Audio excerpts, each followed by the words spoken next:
عورتوں کے عالمی دن کے حوالے سے government girls higher secondary school Naushahro و فروز میں ایک تقریب social welfare and women development department کے مشترکہ تعاون سے منعقد کی گئی، جس کی صدارت ڈپٹی کمشنر نوشہر و فروز گہنور خان لغاری نے کی۔ تقریب میں additional deputy commissioner Fayaz Hussain Rahujo, deputy director social welfare Syed Ali Ahmed Shah, member of Sindh commission women institute Naushahro و فروز زیب النساء و دیگر نے اپنے خطاب میں عورتوں کے حقوق اور ان کی پاسداری پر روشنی ڈالتے ہوئے کہا کہ کم عمر شادیوں اور جنسی ہراساں کرنے کے خلاف آگاہی دینے کے لیے عملی جدوجہد کرنے کی ضرورت ہے۔ عورتوں کو آج بھی خاندانی ملکیت سے محروم رکھنے کی شکایت ریکارڈ ہو رہی ہیں۔ اس عمل کی مکمل روک تھام کے لیے سب کو مل کر اپنا اپنا کردار ادا کرنا ہوگا۔ اس موقع پر ڈپٹی کمشنر نوشہر و فروز نے تمام وہ ادارے جن میں مرد و خواتین ایک ساتھ کام کرتے ہیں، ان میں فوری طور پر ہراسمنٹ کمیٹیاں تشکیل دینے کے احکامات جاری کیے اور کہا کہ تعلیمی اداروں میں طلبہ و اساتذہ کا تعلق ماں باپ جیسی شفقت والا ہونا چاہیے۔ کسی بھی غیر مذہب، غیر قانونی و غیر اخلاقی شکایت پر سخت کارروائی کی جائے گی۔ تقریب میں طالبات بچوں نے عالمی دن کی مناسبت سے تقریری مقابلے پیش کیے اور خوبداد وصول کی۔ Report Junaid Khanzada, city news, Naushahro و فروز۔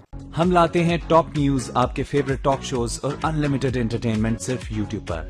اگر آپ نے ابھی تک ہمارا چینل سبسکرائب نہیں کیا تو ابھی سبسکرائب کریں اور بیل آئیکن کو کلک کر کے ہماری لیٹسٹ ویڈیوز کے بارے میں اپڈیٹ جانیں۔